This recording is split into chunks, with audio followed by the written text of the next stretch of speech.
Hey guys, welcome back to my new video. और आज है 12 जनवरी 2025। आज था एफएमजी का एग्जामिनेशन। और आज दिया है एग्जाम किसने? मनपूल ने। तो आज हम उन्हीं से जानेंगे कि पेपर कैसा था, क्या क्या क्वेश्चंस आए थे। अगर कोई क्वेश्चन अगर वो रिकॉल कर पाएंगे तो हम उस क्वेश्चन के बारे में भी जरूर सुनेंगे, उनका कैसा एक्सपीरियंस था। तो over to you Manpul, please introduce yourself. मेरा नाम मनफुल खेरिया है। मैंने एमबीबीएस कजाकिस्तान अल्माटी सिटी के अल्फ्राबी मेडिकल यूनिवर्सिटी से कंप्लीट की है और ये मेरा पहला अटेम्प्ट है। नाइस। तो कैसा लग रहा है आपको एफएमजी एग्जामिनेशन देने के बाद? कितना प्रेशर पूरा रिलीव हुआ कि नहीं? पूरा रिलीफ हो गया हुआ है पूरा। जितना तो टेंशन था आपका उतना उतना अब कुछ नहीं है, बिल्कुल अब सब नॉर्मल। अभी सब चिल है ना, एकदम आराम से? एकदम चिल हो गया। तो अपने प्रिपरेशन कब से चालू किया था? कैसा था आपका प्रिपरेशन, वो बताइए। प्रिपरेशन भैया मेनली तो मैंने वहीं से स्टार्ट कर दिया था। जनवरी से जनवरी से हम्म। मैंने यहाँ ऑनलाइन ही स्टार्ट कर दिया। प्रेप ले लिया था मैंने फोर्थ ईयर में ही। तो मैंने जनवरी से सब्जेक्ट अच्छे खासे कंप्लीट कर लिए थे। लगभग ओके। आठ आठ दस सब्जेक्ट कंप्लीट कर लिए थे। ठीक है। और फिर मेरा हो गया था, ग्रेजुएशन जून में कंप्लीट हो गया था। तो मैं जून 25 जून को यहाँ पे इंडिया आ गया था। वो डिग्री तो हमारी लेट आई थी क्योंकि वो टाइम लगाते हैं डिग्री आने में। तो हम आए गए, डिग्री कोई दूसरा वो एजेंट भिजवा दिया था। तो 10 जुलाई को मैं जयपुर आ गया, फिर जयपुर से प्रिपरेशन स्टार्ट कर दी थी। नाइस। और अभी आप कहाँ पर, आपका सेंटर कहाँ पर पड़ा था? मेरा भैया जोधपुर। जोधपुर। भरा तो नाइस। सिक्कर था लेकिन जोधपुर दिया, पहला वाला सिक्कर था। ओके। तो चलिए हम अब पेपर के बारे में बात करते हैं। सबसे पहले हम बात करेंगे पहला वाला जो सेट होता है, पार्ट ए बी सी। तो उसमें बताइए आपको उन तीनों पार्ट में से कौन सा पार्ट ज्यादा टफ लगा या कौन सा इजी था। आप पूरा पेपर के बारे में बताइए अब। पेपर मैं पहले वाले को बताऊंगा, मॉडरेट। हम्म। मॉडरेट पेपर था। और फर्स्ट वाला पार्ट मेरा मेरा बहुत सही था, मतलब इजी था मान लो कहने को। और सेकंड थर्ड में वो था जब माइक्रो पेथ आने लगी, तब तब अपने आप ही मॉडरेट हो गया। मॉडरेट ज्यादा ही होने लग गया। तो ये कुल मिला के मॉडरेट पेपर था। कोई क्वेश्चंस आपको याद है कुछ, अगर बता पाएंगे तो? ट्यूशन का भैया एक वो है कि जैसे कोई फिक्स नहीं रहता कि पहले में ये नॉन क्लिनिकल सब्जेक्ट आएंगे, क्लिनिकल भी देते हैं। जैसे ईएनटी दे दी थी, ओप्टा के भी दो तीन ट्यूशन दे दिए थे। ये था कि और वो सीक्वेंस वाइज कोई नहीं थी कि अब एनआरट आ रही है तो एनआरटी आएगी, बायोकेम आ रही है तो बायोकेम आएगी, ऐसा कुछ भी नहीं था। ट्यूशन ऐसे आ रहे थे कि मिक्स में आ रहे थे। और कोई जैसे क्वेश्चन मुझे याद है स्पेसिफिक? स्पेसिफिकली मुझे वो वाला क्वेश्चन याद है, एक था ओप्टा में वो था होमोनोमस सेमिनोपिया वाला, वो सेंट्रल स्कोटोमा वाला, वो स्पेरिंग वाला। दोनों वो था। उसमें हम्म। क्वेश्चन में था कि राइट साइड का उसका वो है प्रॉब्लम है, राइट साइड में नहीं देख सकता दोनों, पूरा राइट साइड में दोनों आंखों से। तो वही था ओके उसका तो। ओके। और और तो उसमें मेन तो यही याद है। और थे अभी तो वही है, टेबलेट हाँ खा के ठीक भी है, भूल गया। अभी तो सब निकल गया है, अच्छी बात है, निकल भी जाना चाहिए। अभी पूरा शांत होना है दिमाग। कोई न्यूमेरिकल्स वगैरह था? न्यूमेरिकल खूब थे भैया, मतलब खूब मान लो चार पांच, मिनिमम चार पांच थे न्यूमेरिकल्स थे। जो मेरे में भी इमेज। खराब ही गए होंगे क्योंकि टाइम प्रेशर की वजह से नहीं कर पाए। एक में तो वो पूछ लिया था, वो वाला स्पेसिफिटी, वो कौन सा सेंसिटिविटी, हाँ स्पेसिफिटी वाला पूछ लिया था। उसमें मैं सोचा क्यों टाइम खराब करूं, तो नेक्स्ट स्किप कर दिया। लास्ट में टाइम नहीं बचा तो ऐसे ही तुक्का मार दिया उसका। तो तीन चार क्वेश्चन थे ऐसे न्यूमेरिकल वाले, ये उसमें थे। और इमेज बेस्ड क्वेश्चन? इमेज वाले जितने भी मैंने इमेज देखे ना, वो थे कि ये पीवाईक्यू में या एमसीक्यू में, वो वाले सब थे। अब फर्स्ट वाले की तो मुझे उतनी याद नहीं है। सेकंड वाले का लगभग जब गाइना था, ईएनटी भी आई थी, उनके मुझे इमेज वगैरह याद है क्योंकि वो देखे देखे थे कहीं पे न कहीं, कहीं पीवाईक्यू में या नीट पीजी वाले में या एमसीक्यू सोल्व किए थे, उनमें सब में वो फोटोज वगैरह लगभग डिट्टो सेम थी।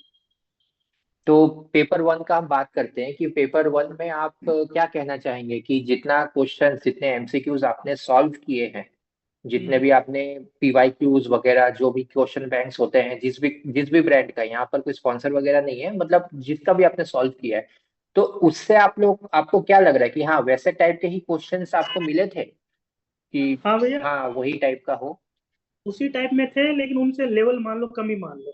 जितना वो देते हैं ना, जैसे प्रेप का हो गया, वो आता है उतना लेवल नहीं था। जैसे वन लाइनर बहुत क्वेश्चन थे। वन लाइनर तो खूब थे, पहले में भी खूब थे, क्लिनिकल वाले में भी वन लाइनर खूब थे, बहुत ज्यादा वन लाइनर थे। और मेन वो था कि मैंने पूछा था आपसे उस टाइम जब मैंने जीटी वगैरह दिए थे, मेरा स्कोर नहीं बन रहा था, तब आपसे पूछा था क्या हम्म करूं, तो आप बोले एमसीक्यू लगाओ, और मेरो का आपने सजेशन दिया था, तो हम्म मैंने मेरो मेरो ज्यादा यूज किया पीवाईक्यू करने में, एमसीक्यू करने में। मेरे पे सब्सक्रिप्शन नहीं था मेरो का, लेकिन वो होते हैं ना कस्टम मॉड्यूल जो टेलीग्राम और व्हाट्सएप चैनल बनाए हुए हैं, उनकी खूब हेल्प हुई उनसे। वो नीट पीजी के भी कर लिए, एफएमजी की तो अंधे क्वेश्चन किए थे, और एमसीक्यू वगैरह मतलब हर सब्जेक्ट के खूब किए उसके, तो ज्यादातर मेरो के मैंने किए। और ओके। शेरिबेलम से मेरे दोस्त का था, तो हम मिल के साथ में बैठ के करते थे वो। डेली डेली पहले 25 आते थे, बाद में 45, 40, हाँ 40 पीवाईक्यू देने लगे थे, लेट नाइट पीवाईक्यू, वो वाले करता था। और प्रेप से मैंने जो रिसेंट वाले पीवाईक्यू दिए हुए थे, वो एफएमजी और नीट पीजी के वो वाले किए। सही है। मतलब देखा जाए तो एमसीक्यूज, बहुत सारे एमसीक्यूज करने का आपको एक फायदा हुआ कि आप बहुत खूब कॉन्फिडेंट थे खूब है। एग्जाम के टाइम पे। एमसीक्यू करने का, जीटी देने का, यही मेन फायदा है, ज्यादा यही रहा था। इस वजह से ओके। बिल्कुल भी स्ट्रेस नहीं आया, मतलब वो कि हम्म एग्जाम देने की। बस हेडेक वाला वो थोड़ा था, वो पता नहीं अब कैसे मानो हो गया, लेकिन और तो और बिल्कुल कोई स्ट्रेस नहीं था। जीटी वगैरह किए थे, एमसीक्यू खूब सोल्व किए थे, तो इस वजह से कोई वो वाला दिक्कत नहीं था कोई भी। मतलब मेरा पहला अटेम्प्ट था, लेकिन मुझे मैं 1% का भी वो नहीं था कि यार ये वगैरह दिक्कत वगैरह, बस हेडेक वाली प्रॉब्लम थी और कुछ भी नहीं था मेरे। हम्म। और सेकंड पेपर के बारे में अब बात करते हैं। सेकंड पेपर में ज्यादातर तो क्लिनिकल क्वेश्चंस आए होंगे ना? हाँ, ज्यादातर तो क्लिनिकल थे, उसमें तो पीएसएम क्लिनिकल तो खूब क्वेश्चंस थे। क्या क्या थे? कैसे कैसे क्वेश्चंस थे थोड़ा? क्लिनिकल डायरेक्ट पीवाईक्यू का बहुत रोल है, पीवाईक्यू नीट पीजी, जैसे एक हुआ क्राउक वाला, डायरेक्ट पूछ लिया था क्राउक का, उसने डायरेक्ट हम्म। क्राउक का पूछ लिया था। और और मैं क्या, एक वो एक ही पेज, मैंने एक ही पेज में, सबका एक ही पेज में लिखा हुआ है, वो गायनी वाला हेगार साइन, वो उधर यूट्रस के दोनों साइड हाँ। हेगार वाला डायरेक्ट, और वो ब्लू वेजाइना वो हम्म चेडेक और जेकमर वाले, वो डायरेक्ट वही वाली इमेज, और हेगार वाली भी वही डायरेक्ट इमेज। और क्या था, एक वो था, कौन सा था उसमें, एक पता नहीं कौन सा, अभी याद नहीं आ रहा है इसमें। ठीक है, कोई बात नहीं। और ईएनटी वगैरह सर्जरी के कोई इंस्ट्रूमेंट्स वगैरह थे? इंस्ट्रूमेंट में एक वो विरस नीडल टाइप की होती है ना, जो न्यूमोथोरेक्स में लेते हैं यूज, हम्म। वो वाला पीवाई क्यू है अपने, वो वाला एक वो आया था, वो वाले थे। इंस्ट्रूमेंट में ज्यादा नहीं थे, इंस्ट्रूमेंट में एक मुझे अभी फिलहाल तो ये एक ही ध्यान है इंस्ट्रूमेंट में, और तो इंस्ट्रूमेंट में उतने नहीं आए थे, और मतलब आए होंगे लेकिन अभी फिलहाल पता नहीं, ध्यान नहीं। ठीक है ठीक है ठीक है। मतलब बेसिकली पेपर जो था वो उतना भी टफ नहीं था। आपने पेपर बहुत टू सारे एमसीक्यूज किए, सब कुछ किए, तो पेपर टू कहाँ, पेपर टू आपको कैसा लगा? पेपर टू इजी लगा, पेपर टू क्योंकि इजी था, ओके। गायनी बहुत सही थी, हम्म। गायनी बहुत सही आई थी उसमें से। और ये ईएनटी ऑप्था के क्वेश्चन थे वो भी सही थे, और जो बाकी और सब्जेक्ट है उनके भी मतलब अच्छे क्वेश्चन आए थे। ओके। पेपर वन तो के मुकाबले इन टोटल, पेपर वन को अगर इन मॉडरेट टोटल बोलूंगा तो आपको क्या लग रहा है? इन टोटल आपको क्या लग रहा है कि आपका कैसा है? मतलब ठीक है, मैं कोई प्रिडिक्शन वगैरह नहीं बोल रहा हूँ, बट आपको कैसा फील हो रहा है कि हाँ, स्कोर का तो मैं पेपर कुछ देकर? प्रिडिक्ट नहीं कर सकता, और बस इतना है कि भैया इतना कॉन्फिडेंट है कि पास हो जाऊंगा, नाइस। क्योंकि नाइस, ये यही सब चाहिए था। ये कॉन्फिडेंट इस वजह से जीटी से, क्योंकि जीटी देते हैं तो स्कोर का पता रह जाता है, हाँ। क्योंकि जीटी भी मैंने लगभग 20 के राउंड दे दिए थे, गुड। तो जीटी, तो सही है। उससे उसी से वो है कि कॉन्फिडेंट है कि पास हूँ इजीली। अब स्कोर का पता नहीं, अब कहाँ पे क्या मिस्टेक हुई है क्या नहीं है, वो चीज वो अलग है। और एक वो था मुझे याद है पीवाईक्यू वाला इजी वाला, गायनी का। गायनी में वो होते हैं ना कि प्रेगनेंसी में कौन सी ड्रग वो होती है हाइपरटेंसिव, वो अवॉइड करते हैं, तो वो सेम हम्म डिट्टो डाल दिया। एक तो वो था कि देन कौन सी नहीं देते, जैसे एक लेवेटोलोल होगी, मिथाइल डोपा, और एक निफिडिपिन, और चौथी थी वो वाली हम्म। कोई एस इनहिबिटर थी, मेरे हिसाब से केप्टोप्रिल थी या पता नहीं एनालाप्रिल थी, कोई सी भी ऐसी थी, तो वो वाली थी एस ऐसे मतलब। इनहिबिटर। हाँ, डायरेक्ट खूब क्वेश्चन आए थे। हम्म। अब पता नहीं, मैंने ज्यादा क्वेश्चन किए इसलिए मुझे लगे, पता नहीं, अब होने को हो भी सकता है, लेकिन मैंने किए अब नीट पीजी के भी किए, एमसीक्यू भी सोल्व किए हैं। अब पता नहीं, इसलिए मुझे लग रहा है कि उन्हीं में से डायरेक्ट आए, या पता नहीं एक्सप्लेनेशन, मैंने क्वेश्चन किए उनके एक्सप्लेनेशन भी पढ़े, अब इनकी वजह से मुझे वो लग रहा है कि वही वाले टाइप में अच्छे क्वेश्चन आ गए थे।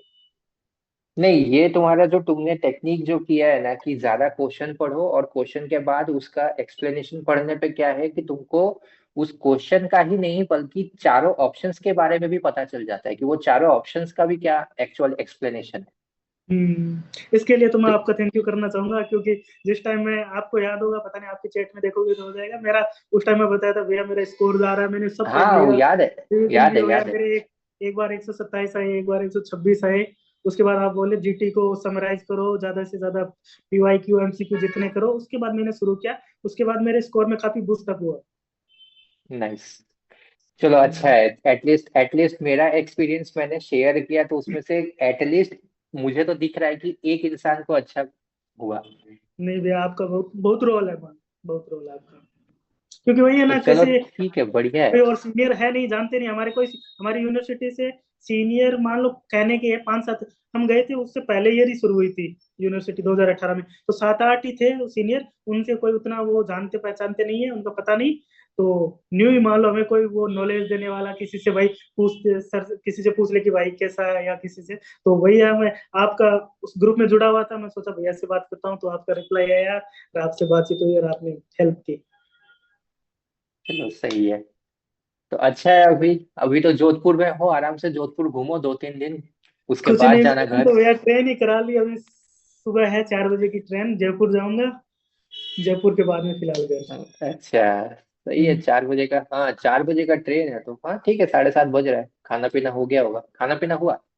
खाना पीना नहीं हुआ भैया, उधर ही सब दोस्तों से, घर पे भाई से सबसे बात की। फिर इधर मेरे रिलेटिव रहते हैं, तो उन्होंने उनके पास ही उधर आ गया था मैं। अच्छा, सही है, बढ़िया है फिर। और जंक्शन के पास में है, ठीक तो है। मैं इधर ही रुक गया था। हम्म। हम्म, सही है फिर। अभी रात में एंजॉय करो, थोड़ा सा रेस्ट भी करो। बहुत स्ट्रेस लिया सुबह से, इतना एग्जाम वगैरह ये वो, कैसा जाएगा कैसा नहीं, सब कुछ होगा। तुम कॉन्फिडेंटली तुमने दिया है, तुम्हें खुद पे कॉन्फिडेंस है, ये बहुत इंपॉर्टेंट चीज है। एग्जाम में कॉन्फिडेंस बहुत इंपॉर्टेंट चीज प्ले करता है। तुमने कॉन्फिडेंटली सब कुछ दिया, तुम्हें अभी भी कॉन्फिडेंस है कि तुमने अच्छे से सब कुछ देखा, तुम्हें क्वेश्चन समझ में आए। हो जाएगा, आराम से तुम्हारा पास हो जाएगा। और पास होने के बाद फिर से इंटरव्यू देना है। जरूर भैया पास जरूर। होगे, रिजल्ट निकलेगा, जैसे रिजल्ट निकलेगा इंटरव्यू। जरूर भैया जरूर। याद रखना, भूलना मत हमें। जरूर भैया, अरे आपको कैसे भूल सकते हैं। चलो ठीक है फिर, एंजॉय। रात का टाइम है, मजे करो, रेस्ट करो, कल सुबह फिर ट्रेन है तुम्हारा। ठीक है भैया, ठीक है। एंड अगेन थैंक यू भैया। हाँ, all the best, all the best. ठीक है। Okay, bye. बाय।